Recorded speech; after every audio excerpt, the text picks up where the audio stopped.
you a story about how they came to be invented.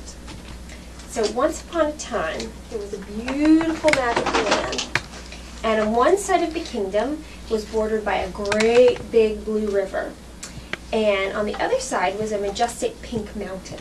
Ooh, cool. And legend told that before anybody could remember, the land was ruled by a noble king and queen. It was a musical kingdom, and the magic of the land was that everybody sang instead of spoke words. Queen Gina had golden hair and the loveliest voice of all the maidens. It was high and clear as a silver bell. Like opera? Sure. And she loved to sing. Loved to sing with the birds in the golden sunshine. King Frederick had unusually large ears. And he could hear sounds that only a dog could detect. Like you could sing like 5 miles away and he could hear you. It was crazy. I was like, hey, stop singing. And his voice was considered the richest voice in all of the kingdom. And when he was angry, some people said it even sounded like thunder. But when he was glad, they said that it resounded across the hills like a deep trumpet going, ta-da, right? However, not everybody in the land appreciated the king's voice. The king's younger brother, Prince Racket, he was very jealous of the king's voice because the king got a lot of attention. And although Prince Racket had a fine voice and was very unique, he grew very bitter from all the years of being overshadowed by his brother. So one day, as he listened to his brother sing in the palace, Prince Racket shouted, "Enough! I'm sick of his perfect voice and I never want to be like him. I'm leaving this land of song and joy." Right then and there, he swore, "I'll never sing again, and only coming back when nobody else can sing, and I've cast a spell to make the whole kingdom silent." He traveled far, far away across the deep blue river to the shadowy bogs beyond it. His family searched and searched, but they never found him. They assumed he was lost forever, and they were very, very sad.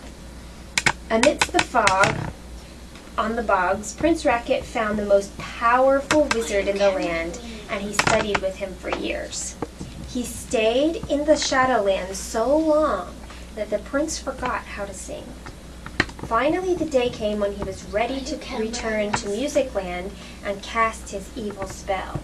He crossed the deep blue river and stood upon the great green field and lifted his wand high into the air, and he screeched his evil curse. No more song, no more dance, no more joy by choice or chance. Your king will croak instead of sing. Your queen will honk on golden wing. Feel no beat, hear no tune, all music shall cease at the rise of the moon. With an evil grin on his face, the prince waited all day, listening to the unsuspecting villagers sing their last songs. As the sun set and the first gleam of the moon, a deafening crack split the sky, and the entire kingdom sank into silence. The people of Music Land lived voiceless and had no memory of the music that they had lost.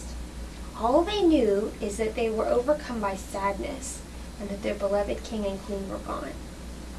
The prince's spell turned King Frederick into a frog, and it turned Queen Gina into a golden feathered goose. Far away from each other, the king hopped on the banks of the river, too afraid to swim with the other frogs because of his large, heavy ears. He thought he might sink. He made his lonely home on a lily pad, and his only companion was one other frog. The queen wandered around on the pink flowers on the mountain, embarrassed by her honking voice and her golden feathers, to join the other geese. The geese were known to be kind of gossipy. They would talk about each other a lot, so she didn't really like to be part of their discussions. However, one other goose named Goldie gradually saw her loneliness and befriended her. Goldie was kind of a grandma type. Years went by, and the evil prince started feeling very, very sad. he kind of missed his brother and the family. And so he said, I think I've made a terrible, terrible mistake. So he set back out. He said, there's got to be a way that I can get rid of this horrible thing that I've done to everybody. So he went back across the bogs and back through the foggy things, and he found his wizard friend. And he said, I've made a horrible, horrible mistake. I don't know why I ever thought this was a good idea, but I don't have any friends to talk to, and there's no music anymore. Please tell me how I can fix it. And the wizard said, well, you've done a really mean thing to everybody, and you've made them all where they've lost their voices. So here's what you have to do. You have to be absolutely silent, and you have to not speak for a whole year. And if you do, next year on your birthday, things will start to change.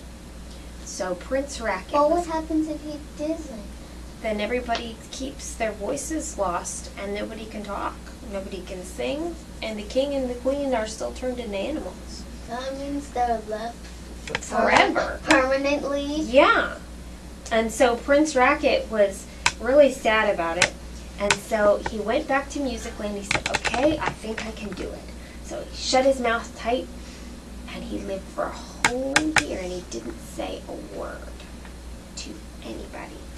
And then, on the Did he prince's... use body language? Probably.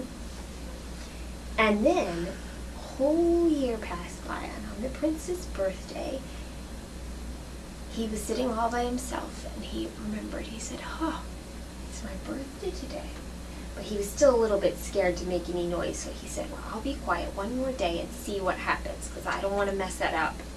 So, far away down on the banks of the river, the king was sitting on his lily pad, and he heard a faint honking tune that sounded a lot like a song that had been kind of stuck in his brain for a little while. With his massive ears, he decided to follow the sound towards the singing. He thought that maybe the honking animal could help him remember the rest of the song. So he set off hopping towards the top of the mountain where the singing seemed to come from. He hopped and hopped and hopped until his hoppers were kind of sore. But he hopped and hopped some more. He crossed the vast green fields and climbed up towards the pink flowers on the mountain. There were so many flowers that the king wondered if it had been at maybe a garden a long time ago.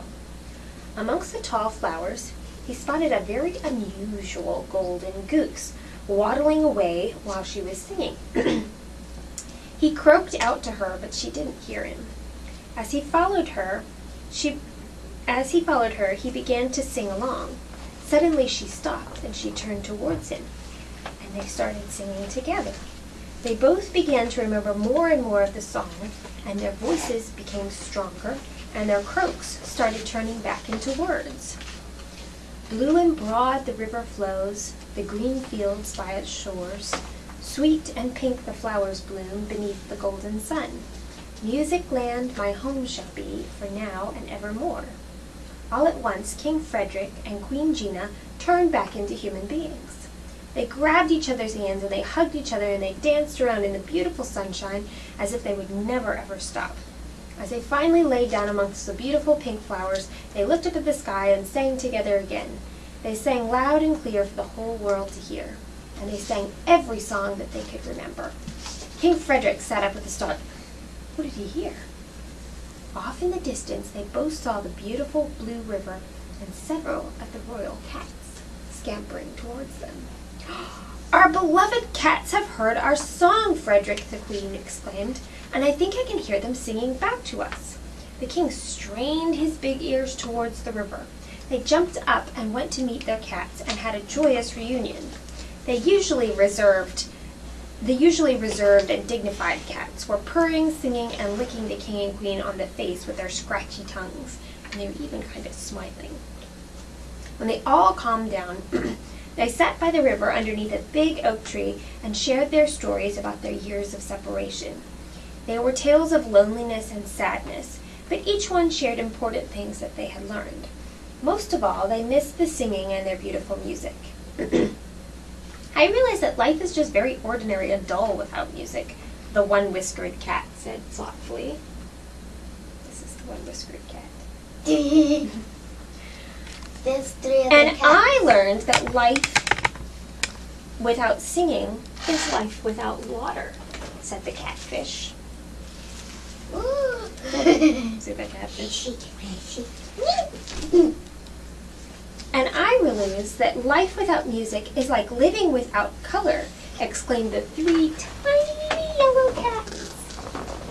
See them? Queen Gina, who was nearly always right, or she kind of thought she was right, she's sort of bossy, calmly said, "It is time for us to find a way to put music into writing so it is never, ever lost again." The cats all sat up in great anticipation of what their assignment would be. King Frederick stood up and declared in his low and commanding voice, "Royal cats, run and sing with all your might. Wake up our silent kingdom while we form a plan for this great responsibility. We will meet again in the green valley just on the edge of the pink flowers." The cats ran in all the directions.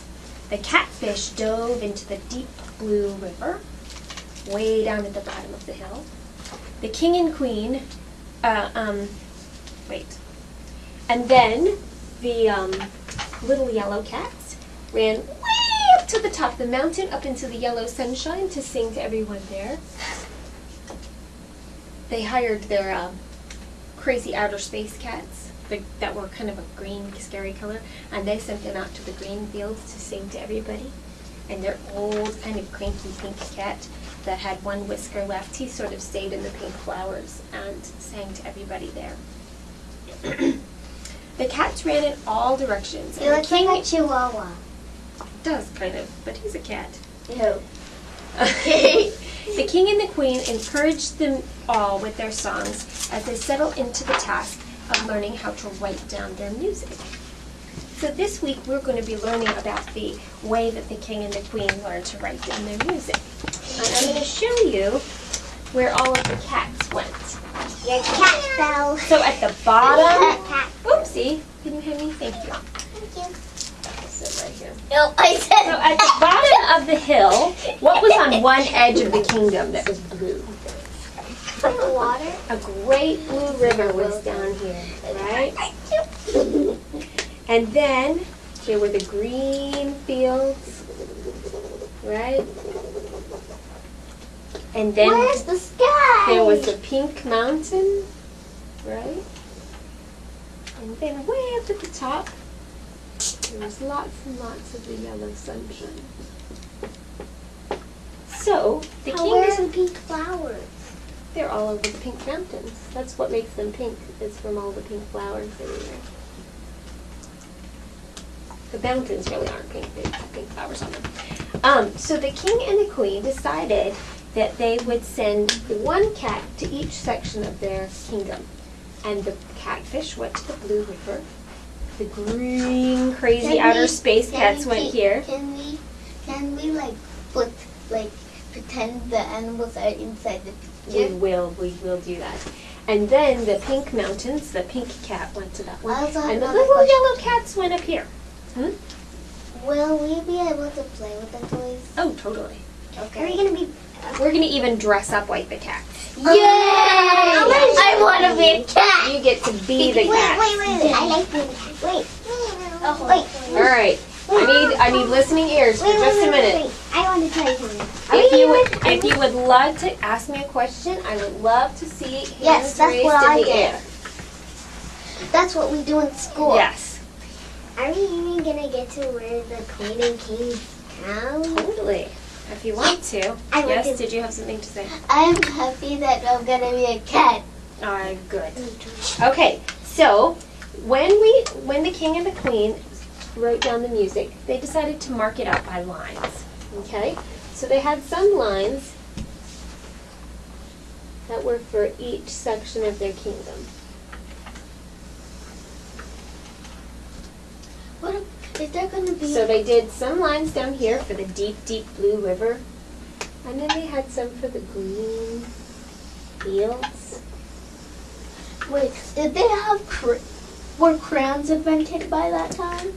Sure. And then Because they it had seems like some they for used the rock. pink mountains.